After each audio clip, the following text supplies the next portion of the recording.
ನಮಸ್ಕಾರ. ಉಮರ್ ಫಾರೂಕ್ ಅವರ ಶಬ್ದವೇದಿ ಯೂಟ್ಯೂಬ್ ಚಾನೆಲ್ಗೆ ಸ್ವಾಗತ. ನಾನು ಚಿದಾನಂದ್.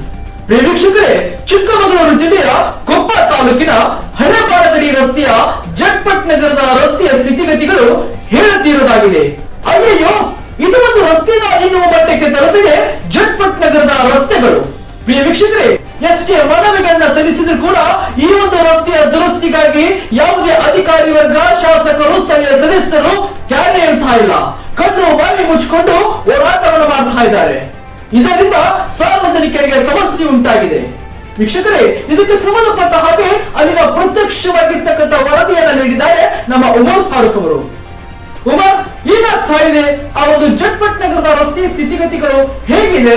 ಯಾಕಂತಂದ್ರೆ ಈಗಾಗಲೇ ಶಾಸಕರಿಗಾಗಿರ್ಬೋದು, ಗ್ರಾಮ ಪಂಚಾಯತಿ ಅಧಿಕಾರಿ ವರ್ಗಕ್ಕಾಗಿರ್ಬೋದು ಸಾಕಷ್ಟು ಮನವಿಗಳನ್ನ ಸಲ್ಲಿಸಲಾಗಿದೆ. ಆದ್ರೆ ಯಾವುದೇ ಅಧಿಕಾರಿಗಳು ಕ್ಯಾರೆ ಅಂತ ಇಲ್ಲ. ಸದಸ್ಯರು ಸ್ಥಳಕ್ಕೆ ಬಂದು ಸಮಸ್ಯೆಯನ್ನ ಬಗೆಹರಿಸತಕ್ಕಂತ ಕೆಲಸವನ್ನ ಮಾಡ್ತಾ ಇಲ್ಲ. ಏನಾಗ್ತಾ ಇದೆ ಅಲ್ಲಿನ ಪ್ರತ್ಯಕ್ಷ ವರದಿಯನ್ನ ನೀಡುವುದಾದ್ರೆ ಉಮರ್ ಅವರೇ? ಸರ್, ಇದು ಚಿಕ್ಕಮಗಳೂರು ಜಿಲ್ಲೆ ಕೊಪ್ಪ ತಾಲೂಕಿನ ಹಳೆಬಾಳಗಡಿ ರಸ್ತೆಗೆ ಹಾದು ಹೋಗುವಂತಹ ಜಟ್ಪಟ್ ನಗರ ಅಂತ ಹೇಳುವ ಒಂದು ಚಿಕ್ಕ ಕಾಲೋನಿ ಸರ್. ಇಲ್ಲಿ ಏನಾಗಿದೆ ಅಂತ ಹೇಳಿದ್ರೆ, ರಸ್ತೆ ಮಾಡಿ 10-15 ವರ್ಷನೇ ಕಳೆದಿದೆ. ಅದರ ರಸ್ತೆ ಸರಿ ಮಾಡಿದ ಕೆಲವೇ ವರ್ಷಗಳಲ್ಲಿ ಈ ರಸ್ತೆ ಹಾಳಾಗಿದೆ ಸರ್.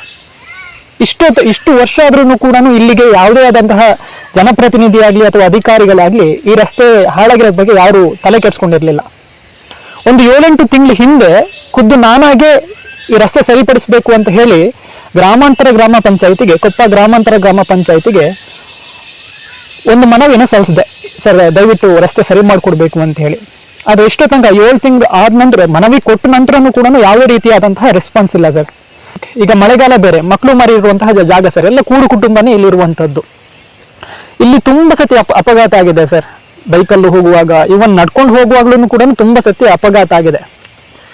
ಎಷ್ಟು ಅಪಘಾತ ಆಗಿರುವಂತಹ ಉದಾಹರಣೆ ಕೂಡ ನಮ್ಮ ಮುಂದೆ ಇದೆ. ಹಾಗಾಗಿ ಈ ರಸ್ತೆನ ಆದಷ್ಟು ಬೇಗ ಸರಿಪಡಿಸಬೇಕು ಅಂತ ಹೇಳಿ ನಂದೊಂದು ಮನವಿ. ಥ್ಯಾಂಕ್ ಯು ತಮ್ಮೆಲ್ಲ ಮಾಹಿತಿಗಳಿಗಾಗಿ. ತಮ್ಮ ಶಬ್ದವೇದಿ ಯೂಟ್ಯೂಬ್ ಚಾನೆಲ್ ಮುಖಾಂತರ ಈ ಒಂದು ಸಮಸ್ಯೆ ಬಗೆಹರಿದು ಸಾರ್ವಜನಿಕರಿಗೆ ಅನುಕೂಲ ಆಗಲಿ ಎನ್ನುವಂತದ್ದೇ ನಮ್ಮ ಒಂದು ಯೂಟ್ಯೂಬ್ ಚಾನೆಲ್ ನ ಆಶಯ. ಧನ್ಯವಾದಗಳು ಉಮರ್ ಅವರೇ, ಮತ್ತೊಮ್ಮೆ ತಮ್ಮೆಲ್ಲ ಮಾಹಿತಿಗಳಿಗಾಗಿ. ಪ್ರಿಯ ವೀಕ್ಷಕರೇ, ನೋಡಿದ್ರಲ್ಲ ಈ ಒಂದು ಸ್ಪೆಷಲ್ ಸ್ಟೋರಿಯನ್ನ. ಇದರಿಂದ ಸಾಕಷ್ಟು ಸಮಸ್ಯೆ ಉಂಟಾಗಿರುವುದಂತೂ ಸತ್ಯವಾಗಿರುವಂತದ್ದು. ಇನ್ಮೇಲಾದರೂ ಗ್ರಾಮ ಪಂಚಾಯಿತಿಯ ಅಧ್ಯಕ್ಷರು, ವಿಡಿಯೋಗಳು, ಸದಸ್ಯರು ಸ್ಥಳಕ್ಕೆ ಆಗಮಿಸಿ ಇಲ್ಲಿನ ಸಮಸ್ಯೆಯನ್ನ ಬಗೆಹರಿಸಬೇಕು ಎನ್ನುವುದೇ ನಮ್ಮ ಆಶಯ. ಇದಾಗಿತ್ತು ಇವತ್ತಿನ ಸ್ಪೆಷಲ್ ಸ್ಟೋರಿ. ಮತ್ತೊಂದು ವಿಶೇಷ ಸುದ್ದಿಯೊಂದಿಗೆ ಮತ್ತೆ ಬರ್ತೇವೆ.